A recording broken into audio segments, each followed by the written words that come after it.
Family and fellow soldiers, I'm the Professor, and this is the Moment of Truth. Before we jump into this morning's briefing, a little house cleaning first. From time to time in the comments section, you'll be seeing these comments that misuse my avatar with a name that sounds very similar to mine, except it has a bunch of numbers afterwards. These are spam bots, and they'll be posting messages saying, hey, send me a direct message, etc., etc. I noticed that a few people, despite my warnings to never respond to those kind of messages, there are still folks who respond to them anyway. People need to know these happen to be spam bot accounts. Do not ever respond to them. In fact, you should flag them. I will never, ever tell you to send me a direct message or contact me on WhatsApp. I don't have a WhatsApp. Or contact me on Telegram. I don't have a Telegram. I'll never ask for your phone number. I'm not going to be sending you any messages saying contact me. So whenever you see messages that clearly are generic as hell and they've got a whole bunch of Valentines on them and you see 5 or 6 of them in a row, that's your first clue that these are spam bots. Not to mention, I don't tell anyone to contact me. So don't fall for the scams. Don't feed these little clowns in Eastern Europe or in Nigeria or wherever the hell they're coming from. Now, that said, while we're on the subject of people who we don't need to be feeding, you know these GOP shills, they absolutely kill me. Y'all need to vote Republican. You should vote for the Republicans. If you don't like the Democrats, vote for the Republicans. Cute idea, because everybody knows how the Republicans have spent all these decades promising us reparations and all the tangibles that we're actually owed, right? Everybody remembers that, don't you? Me neither. And for the latest example of why the GOP is not going to be a political home for black folks anytime real soon, just look at the state of Louisiana. They recently had a gubernatorial election, and the winner is a guy named Jeff Landry. He's a Republican, and in the dirty South, that means he's basically about 2 toes away from burning crosses on black folks' front lawns. Remember, the Republicans are right now trying to elect a new Speaker of the House and Congress, and the guy who was the most recent candidate is Steve Scalise, who is also a Republican from Louisiana. He infamously attended white supremacist meetings, and he bragged that he was, quote, David Duke without the baggage. That's a direct quote, by the way. And when he said baggage, what he meant was without a known Klan membership. So you vote for him and you get all the anti-black racism of David Duke, but none of the embarrassing documentation to peg him down with. So, now we got another guy, this Jeff Landry creep. They're just breeding him down in Louisiana. He's trying to use the Ron DeSantis playbook because it's worked so well for DeSantis, right? Republicans control Louisiana's state legislature, so they basically rubber stamp whatever the racist governor's going to want. Democrats could easily change that, but it would require them to actually make specific promises to black voters down there and then follow through on those promises. And as with the rest of the country, Democrats have already decided they're not going to do that. So they're the ones who gave this Landry clown a huge opening. Since this idiot's operating out of DeSantis' playbook, it's easy enough to see what he wants, and that's to get to higher office. There's not enough room or time for him to try to run for president, but the senior senator from Louisiana, John Kennedy, is old as hell, and assuming he doesn't drop dead from old age, he'll retire soon, so I can easily see this moron Landry angling to take his spot. There's certainly precedent for it. Rick Scott was the governor of Florida before DeSantis, and he's now a U.S. senator, but that was only because there was room for him to run for the Senate.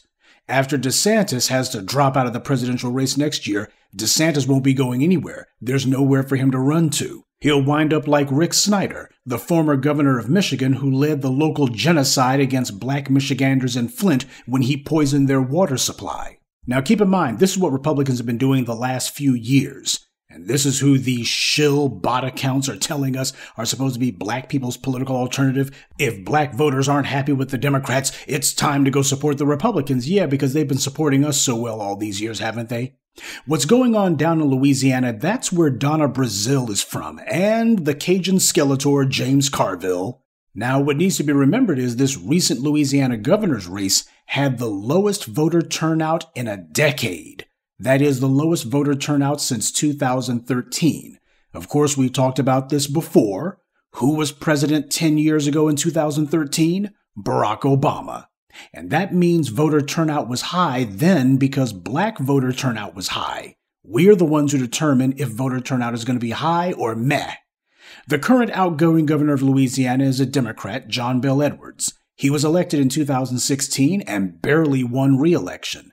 But what did he do for black Louisianians? Nothing. And now, what are black voters in Louisiana doing for the Democrats? Nothing. You see, this is why James Carville's so worried.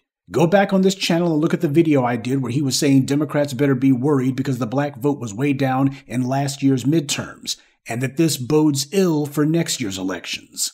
You can already see how low it is this year. Black people are at least 1/3 of the population in Louisiana, yet black voters are the sole determinant as to whether Democrats hold office. Now, normally with a swing vote, you cater to them because you already have everyone else in your pocket, and that is the way it works with non-black constituencies. In fact, the entire reason presidential candidates have to raise so much money is because they have to fight hard as hell to try to reach and appeal to those swing voters. Now, with black voters, Democrats should have a less difficult time, but they not only take us for granted, they ignore us and even disrespect us. That's not going to change until we change it. We have to change the political calculus here. Not for these racist Democrat politicians, but for these white leftists and the white left of centrists. They can't get what they want so long as Republicans rule the roost. Because, as we've seen in Michigan and in the U.S. Congress, it does us little good for Democrats to have control of the state legislature and the chief executive's office if they're still not going to do anything for us.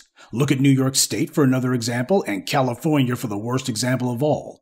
In Florida, you have the racists ignoring us while giving us the middle finger, and in the blue states, you have Democrats ignoring us while they shrug and walk away.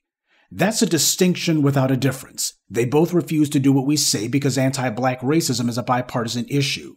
If democracy is truly hanging in the balance for this election, as Democrats say, then they ought to be tripping over their shoelaces to come to us and get us our tangibles, what we're owed. But they're not. Because the situation isn't as dire as they claim. They're just trying to use us as a hot button so that they can hopefully scare us into doing something without demanding anything. Democrats are not at all concerned about these state races. This is the result of having doddering old fools like Nancy Pelosi and Chuck Schumer in charge. These people, their mindsets are as parochial as hell. They don't care about state races because, as they see it, the Democratic Party is a DC-based social club. You pay your dues at the state level by winning a congressional seat or a senatorial race, and then you get to go to the clubhouse in DC and hang out full-time on the taxpayer's nickel. The reason they don't want to focus on state races is because that would require them to spend more time around black voters. After all, as the old saying goes, all politics is local. They want to talk around our demands, and they hope wait us out. That's what's going on right now. They figure if they spend long enough ignoring us and pretending that our issues are LGBT rights or voting restrictions, that's actually a sop to illegal aliens. They want voting restrictions removed to make it easier for illegals to vote as an end run around us. They think that if they just do that long enough, we'll eventually give up and say, well, they're just not going to listen to us, and we'll resign ourselves to going back to playing their game. They don't realize there's a totally different political atmosphere now. And one more thing. The Republicans are no different than the Democrats when it comes to illegal aliens. The governor-elect, this Landry clown, he was implicated in 2017 in a scheme to hire Mexican welders and pipe fitters under the federal H-2B visa rules. Now, the H-2B visas are supposed to be used only if there's a shortage of American workers, which in Louisiana there's not. But even if there were, Louisiana is right next door to Texas. Now, you can't tell me it's easier to get illegal workers from Mexico than it is to get legal workers from Louisiana or from Texas. And keep in mind, all these dirty Cajuns we see in the news from Carville to Landry, they all come from South Louisiana, which is where New Orleans and Baton Rouge, the capital of Louisiana, are at. Interstate 10 runs straight to Houston, fourth largest city in America. So it's a lie that they can't find legal workers. All the people who are out of work, all the people who are skilled tradesmen looking for work, it's a lie. What they want is to get the labor as cheaply as possible so that they can pocket the rest of the money. The largest expense for any employer is not taxes, and it's not equipment. It is labor. That's the largest expense for any employer, and a lot of them will do anything to get around paying it. In Landry's case, the allegation was that he and his brother have a company that was working on a $7 billion pipeline project. The subcontractor they had doing the employment work defrauded the immigration system to the tune of millions of dollars by bringing in more than 1,000 foreign workers. That guy has since been sent to prison. I want you to think about that. This one guy on this one job brought in over 1,000 foreign, read illegal aliens. This is why you have all these illegals coming here. Because you have these white politicians who are using their connections to get these government-funded contracts, and then having their sleazy pals get them cheap foreign employees to save costs on labor. And this is the Republican Party doing this. The same ones who do publicity stunts sending illegals to Martha's Vineyard or to New York or Chicago. But as I've said a million times, if moron DeSantis or Greg Abbott or any other Republicans actually wanted to stop illegal immigration, then they would be going after these employers who are giving them work, which is the primary incentive illegals have to come here. They already know that there's a ton of unscrupulous white employers who will gladly hire them, and they also know the politicians will make sure no one bothers them, at least until they finish whatever job it is they were hired to do. If you're serious about fighting illegal immigration, then you have to pass laws giving employers heavy prison time for hiring illegals and making the sentences mandatory.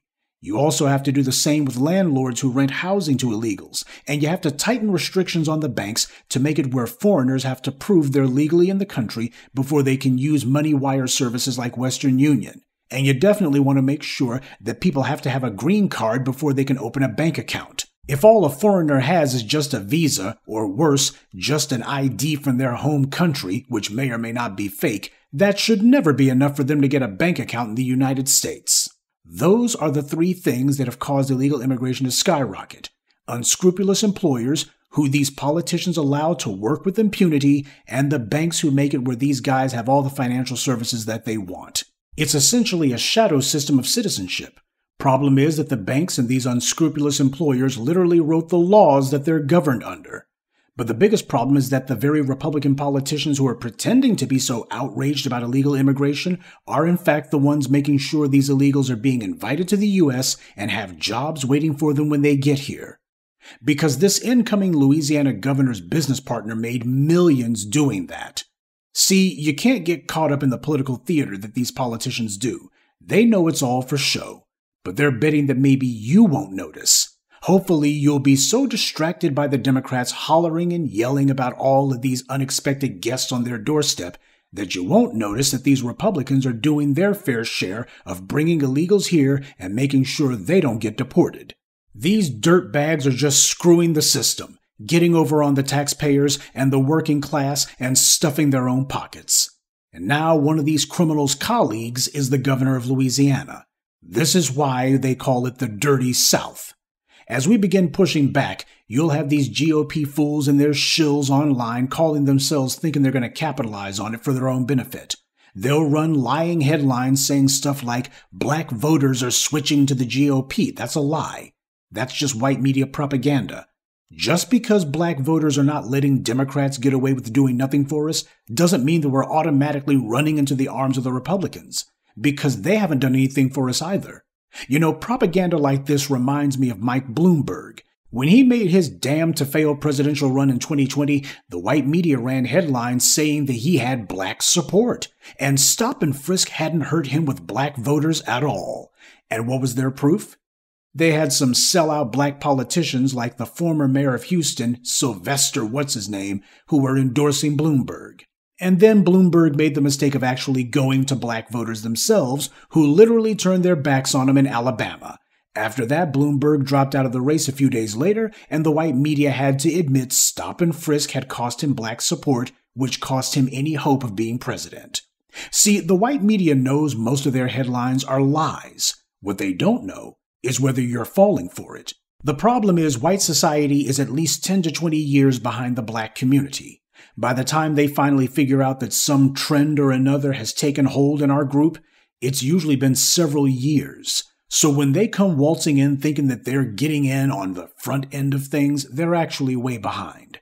Black voters are not turning to the GOP. The Republicans represent the same pointless political treadmill as the Democrats. Both parties serve the same masters and for the same purpose. so it's in their interest to tell the same lies as the Democrats. Both parties want to create a false dichotomy that you have to choose one or the other, and there's absolutely no other option. Well, if black people aren't voting for the Democrats, if they're turning their backs on the Democrats, that means they're all going to the Republicans. That's their way of trying to get you to think that's what you should be doing. Get off the Democrats' treadmill so you can get on the Republicans' treadmill. The idiots saying that we have to vote Republican, they think we're stupid. Yes, we are making a statement by declaring the Democrats can't get our vote just because, but that doesn't mean the Republicans get it for free. Both parties will have to pony up money and resources to get our vote. Lip service will not be accepted. Idiots and shills and mouthpieces bombing into our comments saying, "I'm voting for Trump." You're not fooling anyone. If Donald Trump or any other Republican wants our vote, they have to actually offer us something. And that something isn't going to be, well, we're going to look at you fairly and we don't mind having some niggers in our office or what have you. Hey, we're going to make Tim Scott into a VP candidate. There's something for you. Same game as the Democrats. No, you want the black vote, you got to come with something in hand, because right now Trump and the rest of the GOP are offering us nothing except for a bunch of verbal attacks and a bunch of show legislation, performative extremism meant to attack us. Well, we're not naive here. We understand full well that under white supremacy, the enemy of my enemy is not my friend. Good day, and be one. I'd like to take a moment to mention some of our contributors: Sherman Marshall, Gregory Sanders, Gwendolyn Langston, Zachary Hayes, and Harvey Wilmore. Salute to them and thank you to everyone for listening, liking, and sharing this message. Black empowerment only exists because of you.